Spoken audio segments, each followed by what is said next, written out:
నమస్కారం. మీ వినోదం కోసం సంపూర్ణ వినోదం కోసం హెడ్ ఫోన్ వాడండి. తేడా మీకే తెలుస్తుంది. మిత్రమా, హాలో మనర్ అనే ఈ హర్రర్ స్టోరీ మొదటి ఎపిసోడ్ చూసావా? చూడకపోతే ఇప్పుడే చూడు, లేకపోతే మీకు కొద్దిగా కన్ఫ్యూజన్ గా ఉంటుంది. అప్పుడే మీరు ఈ స్టోరీని పూర్తిగా ఎంజాయ్ చేయగలరు. పోలీస్ స్టేషన్ పరిసరాలు మసకగా అంత వెలుతురు లేకుండా ఉంది. కానీ స్టేషన్ లోపల మాత్రం ఫ్లోరోసెంట్ లైట్ల కాంతిలో అంతా స్పష్టంగా కనబడుతూ ఉంది. ఒక పోలీస్ అధికారి మార్కు మరియు సారాల ఎదురుగా కూర్చొని ఇద్దరి ముఖాల్లోకి పరిశీలనగా చూస్తూ, ఇప్పుడు చెప్పండి అని చాలా మృదువుగా తిరిగి అడిగాడు ఆ పోలీస్ అధికారి. మా ఫ్రెండ్స్ ని చంపేశారు అని మార్కు, జాక్ ని ఎమ్మిని ఇద్దరిని చంపేశారు అని సారా ఒకేసారి తడబడుతూ చెప్పారు. అధికారి కళ్ళు షాక్ తో ఒక్కసారిగా పెద్దవయ్యాయి. అధికారి కుర్చీలో నుంచి ముందుకు వంగి వాట్ అని అరిశాడు. గదిలో వాతావరణం ఒక్కసారిగా ఉద్రిక్తకు లోనైంది. చంపేశారు అనే మాట వినేసరికి అక్కడున్న పోలీస్ స్టాఫ్ ఒక్కసారిగా ఉలిక్కి పడ్డారు. అక్కడున్న పోలీస్ అందరూ అలర్ట్ లోకి వచ్చి మార్కు సారాలకు దగ్గరగా వచ్చి నిలబడ్డారు. అసలేం జరిగిందో ఒకళ్ళు చెప్పండి అంటూ అధికారి లేచి వచ్చి సారా మార్కులు ఎదురుగా ఉన్న కుర్చీలో కూర్చున్నారు. నువ్వు చెప్పు అన్నట్లు మార్కు వైపు తిరిగి చూసింది సారా. మార్కు కళ్ళద్దాలు సరి చేసుకుని గొంతు పిగిల్చుకుని చెప్పడం ప్రారంభించాడు. కానీ కొంతమంది పోలీసులు సారాను మీరు ఎక్కడికి వెళ్ళి వస్తున్నారు, అక్కడ ఏం జరిగింది అని ఆతృత ఆపుకోలేక అడగడం ప్రారంభించారు.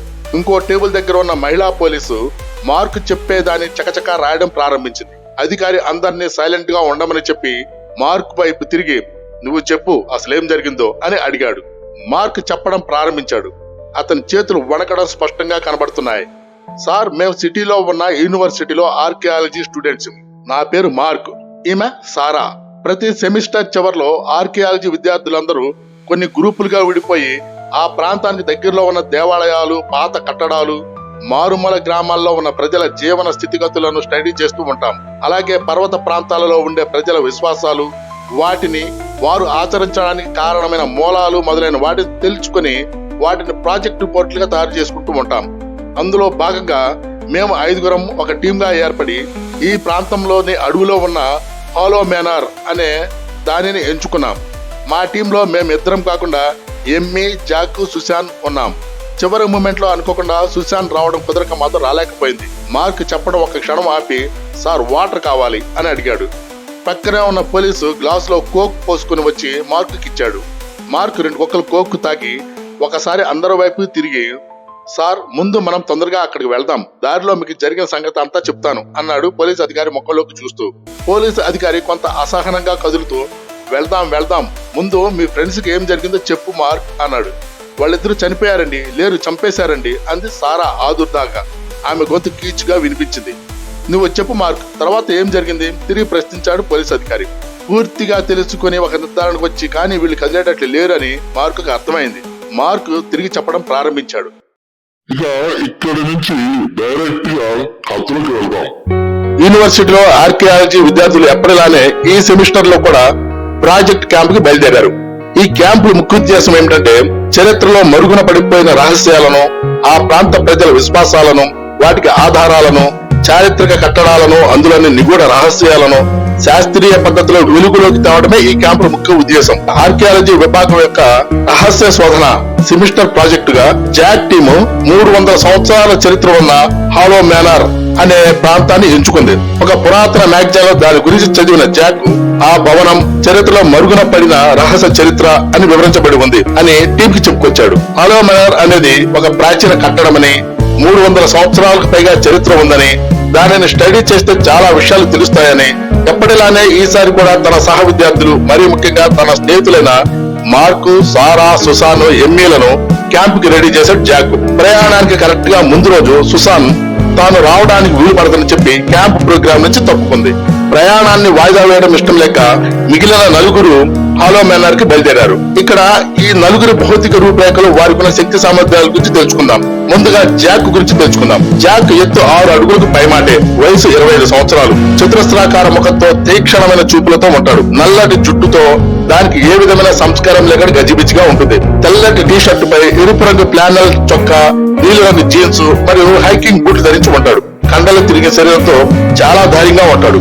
ఎంబీ ఎత్తు 5 అడుగుల 6 అంగుళాలు, 23 సంవత్సరాలు, మృదువైన లక్షణాలతో ఓవెల్ ఆకారంలో ఉన్న ముఖము. ఆమె తన ముఖంలో ఆనందాన్ని, భయాన్ని సులభంగా చూపించే వ్యక్తీకరణ, విశాలమైన కళ్ళు కలిగి ఉంటుంది. ఆమె భుజాల కిందకు పడిపోయే పొడివాటి నిటారుగా ఉండే గోధుమ రంగు చుట్టుతో చూపరలను నెట్టి ఆకర్షించే అందం ఆమెది. ముదురు ఆకుపచ్చ రంగు కుడి నల్ల జీన్స్ మరియు తెల్లటి స్నిక్కర్లు ధరిస్తుంది. ఈమె ఎప్పుడు ఫ్లాష్ లైట్ మరియు కెమెరాలతో పాటు చిన్న బ్యాక్ పాక్ ని కలిగి ఉంటుంది. అలాగే సాత్విక స్వభావం, ఎప్పుడు గలగలమంటూ ఏదో ఒకటి మాట్లాడిస్తూ ఉంటుంది.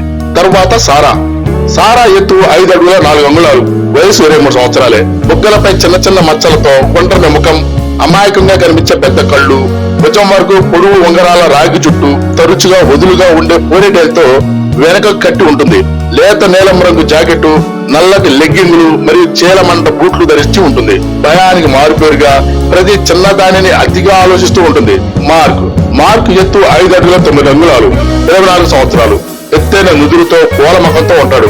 సన్నని ప్రేమతో చేసిన కళ్ళద్దాలు ధరించి తరచూ ఆ కళ్ళద్దాలను సరి చేసుకుంటూ ఉంటాడు. మధ్యస్థ పొడవుగా ఉండే గిరజాల గోధుమ రంగు చుట్టూతో కనిపిస్తాడు. బూడిద రంగు స్వెటర్, ముదురు జీన్స్ మరియు రన్నింగ్ షూలు ధరించి ఉంటాడు. అతని జేబులో ఎప్పుడు ఒక చిన్న ఫ్లాష్ లైట్ మరియు నోట్ బుక్ ఉంటాయి. చాలా కామెడీగా ధైర్యంగా కనబడుతూ ఉంటాడు. కానీ ముందుగా పారిపోయేది ఇతనే. ప్రతి విషయాన్ని ఆచితూచి మాట్లాడే గుణం కలవాడు. ప్రతి విషయాన్ని పుస్తకంలో రాసుకునే అలవాటు చిన్నప్పటి నుంచే ఉంది. వీళ్ళు వెళ్ళాలనుకునే హాలో మేనర్ 600 కిలోమీటర్ల దూరం పైన ఉంది.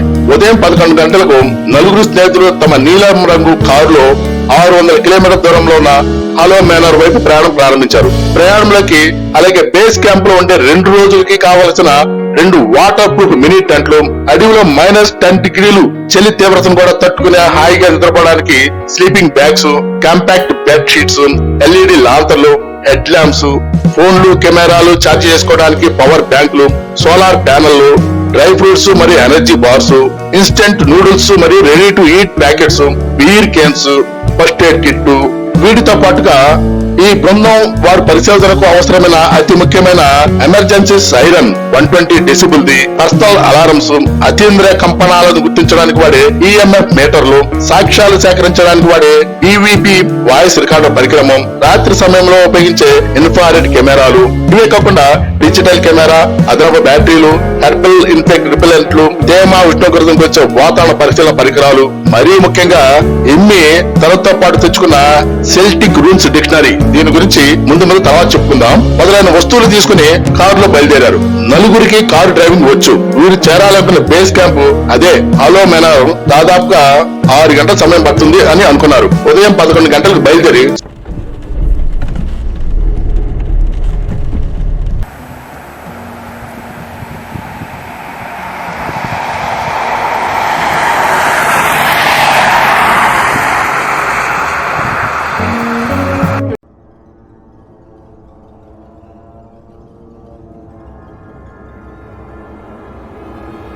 What happen next? తరువాత ఎపిసోడ్ మీకోసం తయారుగా ఉంది.